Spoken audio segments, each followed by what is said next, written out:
Hi, I'm Doug Stanford, and I'm going to talk to you about the SmallRig 11-inch articulating arm and super clamp. I got these pieces a little while ago, and I traditionally use a Manfrotto 244 super arm for my monitor mounting, but I was looking for something a little bit smaller and lighter weight to mount additional things like a smaller monitor for an AC or a director. Or some additional stuff like trying out some footage with Prisming.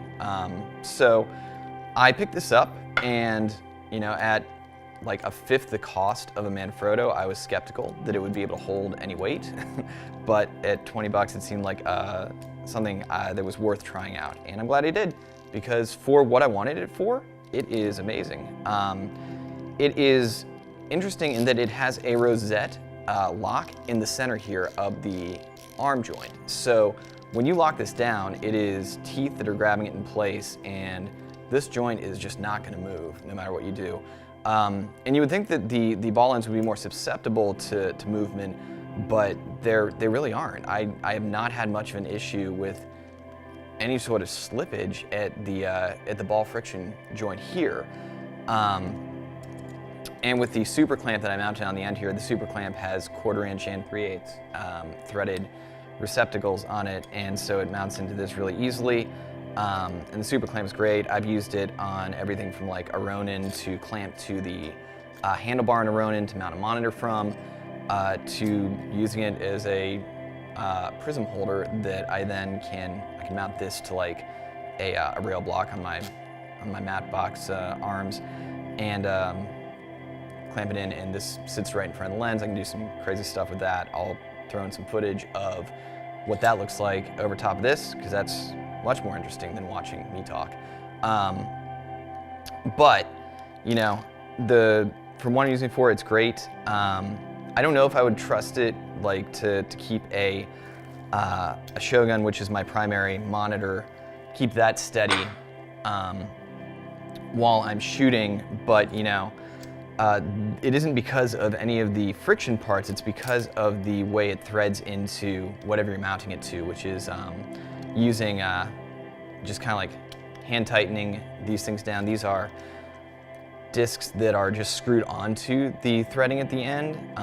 So the issue is that even when you clamp it down, even if you use like a pair of pliers or something like that, it's first off a little awkward to use pliers on these larger disc parts here. And even if you get it all threaded down, it's possible for the whole arm to come unthreaded from that.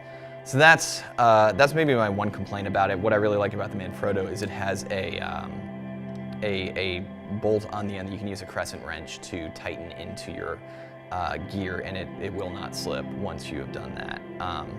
So that's maybe the only ding against this stuff. That, and also it comes with some rubber friction pads to use on here, but they fall off real easy, and I've lost them in my bag. So not a huge deal, and especially if you're looking for something to just kind of like mount extraneous stuff, like maybe a handheld recorder for your audio if you're using a mirrorless setup, or a DSLR, or if you want to do what I'm doing and try out some prisming, or mount just whatever. These are kinds of things that are just great to have an extra one or two of in your bag, because you might get to a shoot and not realize, oh, it would be great if I could maybe flag off some sun hitting the lens in a really weird way. That'd be easier to do with something mounted to an arm versus an eyebrow on my matte box, or mounting something up to a Ronin, or mounting, there's just a million things that you're going to want to attach to your camera that are going to be unexpected. And at 20 bucks for one of these arms, you can have a bunch of them in your case and rig the crap out of your gear without even giving it a second thought. So I highly recommend these. They're shockingly robust and strong for the price. And for a lot of like lightweight things, they're going to do everything you need them to do. These are sold separately, so I would recommend picking up the super clamp. I have zero complaints about it. It is just a giant hunk of metal with this threaded screw that goes through it, and I was worried, like, because it threads so smoothly, I was worried it wouldn't actually hold to anything, but I've never had a problem with it slipping. I think it's just a really good design and some of the best rubber padding that SmallRig offers in the teeth here. So highly recommend both these pieces. Thanks for watching. Find me on Vimeo at vimeo.com/DougStanford, on Facebook at facebook.com/DougStanfordDP, and on Instagram at @DougStanford. You can find all of my professional work and portfolio at DougStanford.com. Follow the channel for more videos like this.